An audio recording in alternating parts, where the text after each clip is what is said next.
All right, so today I'm going to take you through a pretty complex case. Definitely one of those that stick with you. We've got a 55-year-old male who comes in with some fairly concerning symptoms: headaches and right-sided weakness. Now that can point toward a lot of things, right? But as usual, we turn to the images to help guide us. So I'm looking at the initial non-contrast CT scan, and immediately I spot a mass in the left frontal lobe. It's near the external capsule, and what's striking is the surrounding edema. Not too long after that, I spot a second lesion. This one's also in the left frontal lobe, but higher up, near the vertex. Again, we've got that same surrounding edema, and when I look at the post-contrast images, both of these masses light up. They're enhancing. Now, when we see multiple enhancing lesions in the brain, our minds immediately start racing, right? One of the big concerns here is cerebral metastasis, especially if this patient has a history of cancer. But let's pause for a moment because we don't have a known primary tumor in this case, so we start thinking about other possibilities. Top of the list, given the appearance and behavior of these lesions, is glioblastoma multiforme, or GBM. And let me tell you, GBM is no joke. It's the most common and unfortunately one of the most aggressive primary brain tumors in adults. It typically hits people between the ages of 45 and 70, and it often shows up out of nowhere, de novo as we say, rather than evolving from a lower grade tumor. The left frontal lobe is a pretty common location for GBM, and the mass effect and edema we're seeing are classic. GBM tends to spread along white matter tracts, and when it crosses the corpus callosum, it can create what we call a butterfly glioma, because it looks like a butterfly with wings spreading across both hemispheres. Nasty stuff. Now, you might be wondering, what causes GBM? Honestly, the etiology is still a bit of a mystery. We know that there are various genetic abnormalities involved, but it remains one of those tumors that just sort of appears. And because it's so aggressive, by the time it presents, the tumor is usually large, as we see here. The prognosis, unfortunately, is pretty grim. On imaging, GBM typically appears irregular and poorly defined. On CT, it's usually iso or hypodense with central areas of necrosis. That central necrosis shows up as a hypodensity surrounded by oedema, and there's often significant mass effect. What's important to note is that the low-density area around the tumor can represent not just oedema, but also infiltration of the tumor into the surrounding brain tissue. Now, switching gears a bit to MRI, GBM is a little easier to characterize. On T1 weighted images, you'll see the tumor as low signal intensity, but on T2 weighted and FLAIR sequences, it's high signal with extensive surrounding edema. And that's the beauty of MRI, it helps us really map out the extent of the tumor and the edema. On post-contrast T1 weighted images, the tumor usually enhances, and this enhancement is often irregular, thick, and kind of all over the place. So here's the thing with GBM. It tends to spread fast and invade locally along white matter pathways. This makes it very difficult to treat surgically.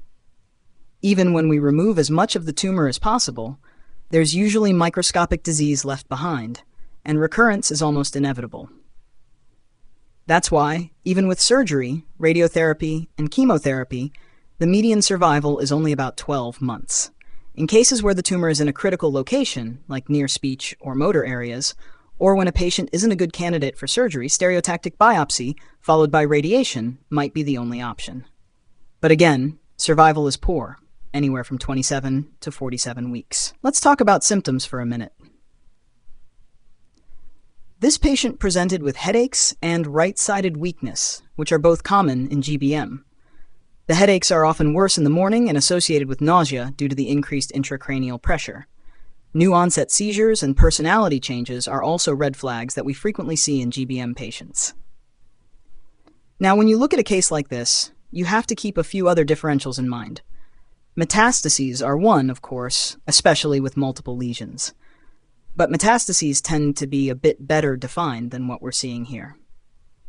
Another possibility is cerebral abscess, but the ring enhancement you'd see with an abscess is usually thinner. Primary CNS lymphoma could be another differential, particularly when the lesions are periventricular, but lymphoma doesn't usually show this degree of mass effect.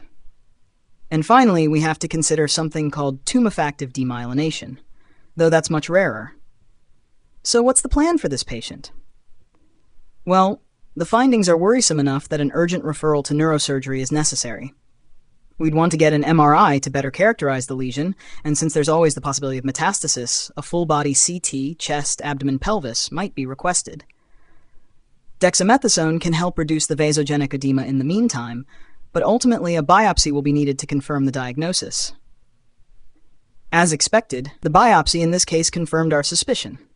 It's multicentric glioblastoma multiforme. Now let's take a step back and talk more about GBM itself. As I mentioned earlier, it's the most malignant of the gliomas, and it's characterized by rapid growth, infiltration, and necrosis. It's so aggressive that by the time we catch it, the tumor is often huge, and the prognosis is always poor. Even with aggressive treatment, the average survival is about a year. The tumor spreads along white matter tracts, and in rare cases can even spread through the CSF or cause extracerebral metastases. What makes GBM tricky to treat is that it often doesn't have well-defined margins, and it invades critical areas of the brain. That's why surgery, while important, is rarely curative on its own. After surgery, patients usually undergo radiation and chemotherapy, but recurrence is almost guaranteed. In some cases, we might try stereotactic biopsy and radiation instead of surgery, especially when the tumor is in a vital region or the patient is unfit for surgery. Still, the survival outcomes remain dismal. Now, after treatment, it can be tough to differentiate between recurrent tumor and radiation necrosis. This is where tools like PET scans and magnetic resonance spectroscopy come in handy. For example, in recurrent GBM, we might see an increased choline-creatine ratio, an elevated lactate peak, and a decreased N-acetyl-aspartate peak. But even then, functional imaging isn't always 100% accurate, so sometimes we have to rely on histology to get a definitive answer.